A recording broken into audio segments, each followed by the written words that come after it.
नमस्कार दोस्तों, ये video editorial compilation for mains का पार्ट है। आप प्लेलिस्ट में जाके एडिटोरियल की वीडियोस पेपर वाइज और टॉपिक वाइज देख सकते हो।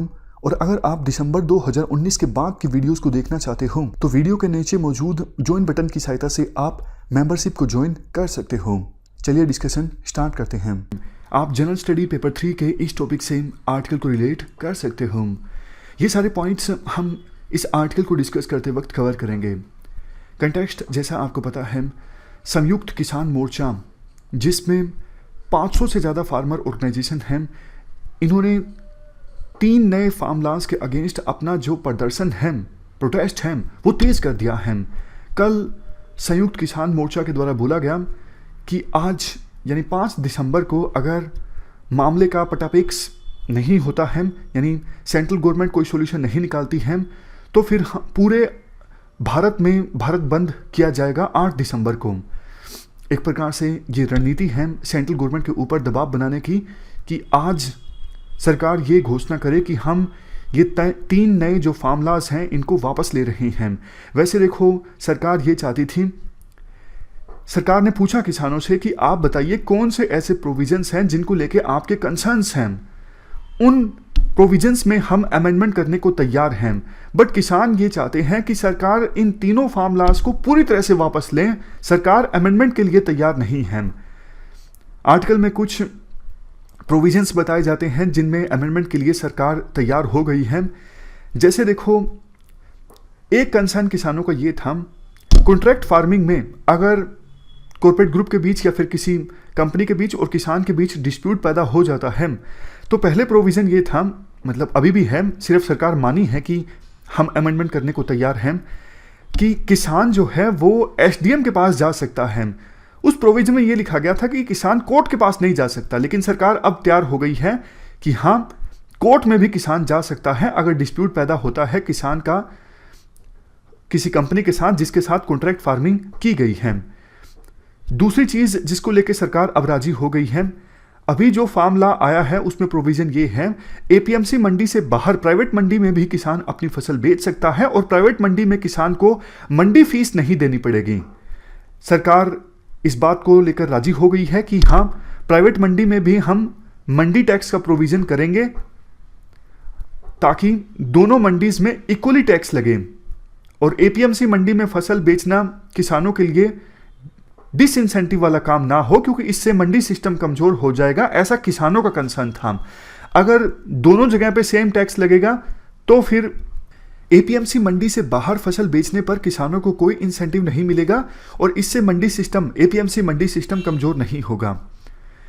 एक कंसर्न किसानों को यह था कि प्राइवेट मंडी में, प्राइवेट मार्केट में फसल बेचने पर हमारा एक्सप्लॉयटेशन हो सकता है, क्योंकि एपीएमसी मंडी में जो ट्रेडर होते हैं उनको तो देखो प्रॉपर लाइसेंस मिलता है, सरकार रेगुलेट भी करती है ट्रेड को, लेकिन प्राइवेट मार्केट में ट्रेडर लूट सकते हैं किसानों को।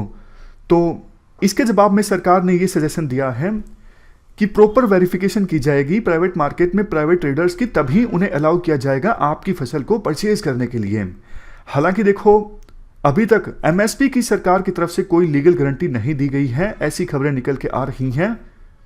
और पावर सब्सिडीज का जो इशू है वो भी काफ़ी ज़्यादा कॉन्टेंशियस है, मतलब इसको लेके विवाद है किसानों के बीच और सरकार के बीच। इसके बाद आर्टिकल में कहा जाता है, देखो वैसे तो सरकार ने ये डिक्लेयर किया है कि जितनी किसानों को लागत आती है फसल उगाने पर, उससे 50% ज़्यादा हम एमएसपी देंगे, बट इफेक्टिवली इसे इम्प्लीमेंट नहीं किया जाता। जैसे बहुत सारे किसान तो ऐसे हैं जिनके पास लैंड नहीं है, वो ठेके पर लेके यानी लीज पर लेके फसल उगाते हैं, जमीन किसी और की उन्होंने लीज पे ली है और फसल उगाते हैं। तो लैंड पर ये जो रेंट देना पड़ता है उस पर्सन को जिसकी जमीन है, उसको काउंट नहीं किया जाता इनपुट कॉस्ट में। अब लागत आप जब कैलकुलेट कर रहे हो तो बहुत सारी चीज़ों को आपने एक्सक्लूड कर दिया लागत में, तो फिर इनपुट कॉस्ट तो कमी आएगी ना। फिर उस पर आप 50% ज़्यादा दे रहे हो तो इफेक्टिवली वो 50% होता नहीं है। किसान की एक्चुअल जितनी इनपुट कॉस्ट आती है उस पर 15-20% या फिर 20-30% होता है, वो भी एरियाज़ के हिसाब से, अलग अलग एरिया में अलग अलग। लास्ट में आर्टिकल में ये कहा जाता है, देखो, फार्मर्स के द्वारा जो हमारे देश में प्रॉब्लम्स फेस की जाती हैं वो सेम नहीं हैं।